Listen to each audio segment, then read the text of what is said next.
Assalamualaikum warahmatullahi wabarakatuh.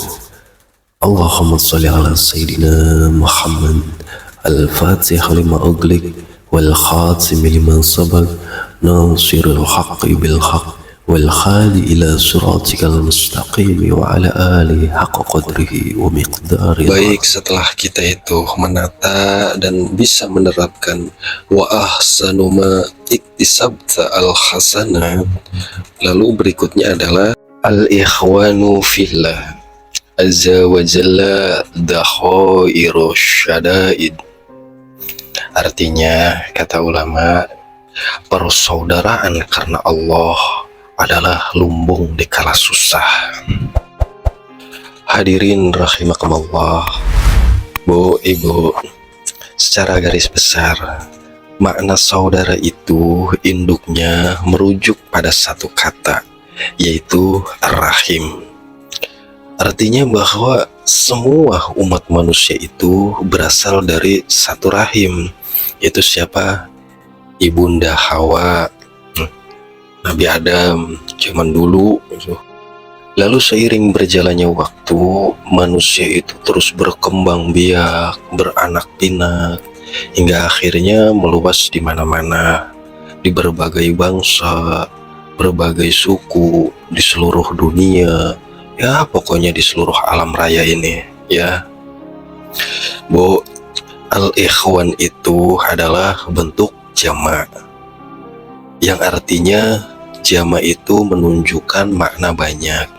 Nah, al-ikhwan yang asal katanya adalah dari akhona, akhun, ikhwanun.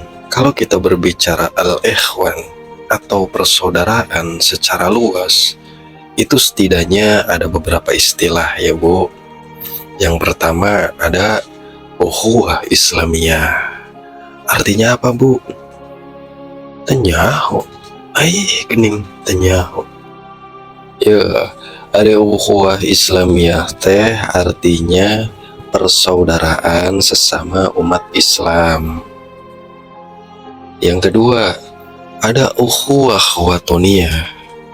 Ukhuwah watoniyah itu persaudaraan sebangsa dan setanah air. Dan yang ketiga, itu ukhuwah basyariyah. Artinya kita itu sesama makhluk, semuanya saudara, persaudaraan sesama manusia.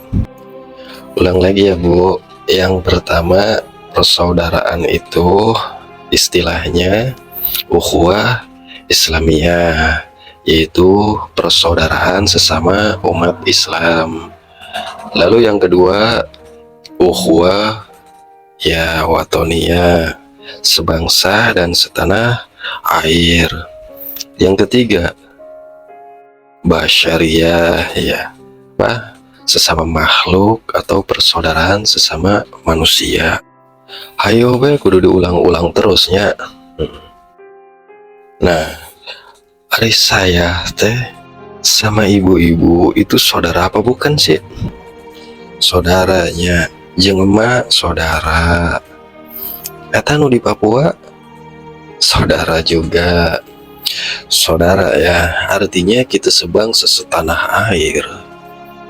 Adalah kita itu semuanya saudara, walaupun beda suku, beda bahasanya, atau beda agamanya. Semuanya kita itu bersaudara ya. Tapi ada tapinya nih, Ibu. Ada ibu-ibu mau ngaku saudara, tapi pinjam dulu 100 ya. Kalau nggak dikasih, nggak ngaku saudara. Allahu Akbar ya Karim. Oke, baik lanjut.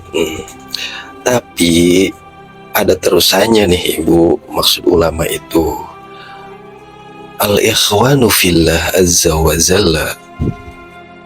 Di sini yang dimaksud oleh para ulama itu adalah persaudaraan itu harusnya didasari semata-mata karena Allah Ta'ala. Bukan ngaku saudara pinjam dulu 100 ya. Allah ya Karim. Jadi kalau nggak dikasih nggak ngaku saudara gitu. Nih dengerin, jangan 100-100 baik. Al-ikhwanu fillah azza wa jalla dakhairu syada'id. Persaudaraan yang semata-mata karena Allah, didasari Islam dan iman. Kata ulama itu benar-benar bu, saudara yang selalu ada, baik dalam keadaan susah, lagi balangsak, ketika kita terpuruk, lalu dia menolong kita. Menolong yang didasari karena Allah semata, bukan karena ada maunya. Jika masih ada yang seperti itu, bu, itu sejatinya adalah benar-benar saudara. Dan saya itu taslim dan sangat membenarkan sekali nasihat ulama ini. Ini adalah suatu motivasi yang membangun diri. Kata-kata mutiara yang indah. Percaya tidak bu sama nasihatnya ulama? Kalau kagak percaya, hayo sok buktiin di kehidupan kita sehari-hari. Kebanyakan orang menolong itu atau memberi itu kebanyakan ada maunya, ada maksudnya.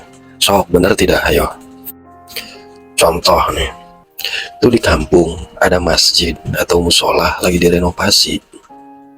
Terus ada tuh orang berduit yang punya banyak duit, dia menyumbangkan hartanya, membantu untuk pembangunan masjid atau musola. Tapi endingnya di belakangnya itu, dia merasa dan memiliki. Katanya, itu masjid kalau bukan karena saya, itu musola kalau bukan karena saya, udah ambruk kagak karuan itu. Jadi menolong teh, ujung-ujungnya ada kalau bukan karena saya. Ada tidak bu? Banyak. Ibu-ibu suka gitu enggak? Insya Allah enggak ya, ibu mah solehah, amin. Ada lagi, ceritanya dia itu ingin nolong janda. Katanya, ya dibelanjain, dikasih uang. Katanya kasihan kagak punya laki. Tahu-taunya ada maksud. Udah mah jandanya umur 25 tahun lagi. Itu mah bukan nolong, tapi ngarep. Nolong mah ke emak, tah maknya, aduh, mere jajan, tah, kasih uang ya mak, buat beli obat, buat beli bodrek ya, biar nggak puyeng ya mak. Hadirin rahimakumullah. Nah, makanya para ulama itu menegaskan nih di sini nih, al-ikhwanu fillah azza wa jalla.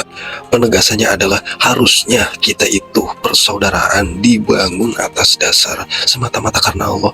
Udah kalau mau nolong aja, kalau mau sodako aja. Dan persaudaraan yang seperti itu adalah dakhairu syada'id, benar-benar persaudaraan yang selalu ada di waktu kapanpun, dalam kondisi apapun, balangsak, susah, ngajungkel. Ketika ada seseorang yang menolong kita sewaktu kita susah dan dia itu semata-mata tidak mengharapkan apapun, lillahi ta'ala, dia itu ingin menolong kita karena Allah, ya inilah kata para ulama sebenar-benarnya saudara. Nah, lalu lagi kita berbicara tentang budaya. Di budaya kita itu umumnya yang disebut saudara itu kan berkaitan dengan darah, kakak, adik, paman, bibi, uwa, kan seperti itu ya. Jadi secara budaya itu seolah-olah yang namanya saudara itu hanya sebatas ikatan darah. Oke, baik. Lalu selanjutnya, ketika kita itu dalam suatu kondisi yang sangat membutuhkan pertolongan, dalam keadaan susah, kira-kira ada tidak dakhairu syada'idnya itu, yaitu dia itu menolong, benar-benar menolong. Dia itu tidak mengharapkan apapun, lillahi ta'ala. Nah, ketika ada saudara kita itu yang berkaitan dengan darah, lalu dia itu al-ikhwanu fillah azza wa jalla dakhairu syada'id, yaitu menolong semata-mata karena Allah, itu adalah benar-benar saudara kita yang harus kita jaga hubungannya ibu. Karena memang saat ini itu sudah urusannya itu seolah ada istilah saudara itu adalah orangnya, tapi kalau urusan duit itu bukan saudara. Kan begitu sekarang mah. Benar kagak sok? Jadi al-ikhwanu fillah azza wa jalla dakhairu syada'id, penegasannya adalah titik temunya nih. kata maksud ulama itu ya, agar supaya amal perbuatan kita itu bernilai ibadah di sisi Allah. Jadi perbuatan kita tuh nggak sia-sia ibu. Dan jangan kaget nanti kalau di akhirat itu kita rumangsa di alam dunia itu banyak menolong orang, memberi fakir miskin, memberi ini, memberi itu. Tapi kok ternyata pas dibuka catatan amalnya, oh kosong. Jadi jangan kaget kalau di akhirat itu, karena memang sudah banyak riwayat-riwayatnya dijelaskan baik dalam hadis dan kaul-kaul ulama gitu. Makanya di sini kita ayo bareng-bareng belajar ya. Kita mengerti ilmunya bahwa tentang tata cara bersaudara itu bagaimana, dan ketika kita itu memberi itu kaidahnya bagaimana, menolong itu ada ilmunya gitu. Bu, ibu, ayo sekarang membangun, ditata semuanya ya. Kalau mau nolong, udah nolong aja. Kalau mau sodakoh, ya udah sodakoh aja dengan niat lillahi ta'ala. Awas jangan ada embel-embel di belakangnya. Bismillah, kita sama-sama belajar ya. Bisa bu ya? Bisa lah insyaallah. Nah begitu juga kita ngaji bersama nih di sini ya. Tentunya niat kita itu benar-benar ditata. Kita ngumpul bareng nih di sini semua ya. Ngaji niatkan semata-mata karena mencari keriduan Allah, semata-mata karena Rasulullah itu menganjurkan menghidupkan majelis-majelis ilmu. Dan ngaji itu apa? Nata urip, yaitu menata akal, menata hati, dan menata pikiran. Lewat ngaji begini nih bu, kita itu sedang menata. Kalau kita nih dalam hidup itu menata akal, pikiran, hatinya, semuanya ditata, insya Allah ibu, nanti satu persatu Allah itu beresin semuanya. Udah kita mah hidup nggak usah mikirin hal-hal yang bukan urusan kita. Udah kagak usah mikirin nanti anak saya pendidikannya gimana ya, nanti saya mau ninggalin warisan apa. Jangan mikirin begitu, itu mah bukan wilayah kita. Kita mah tugasnya dalam hidup itu menata ya.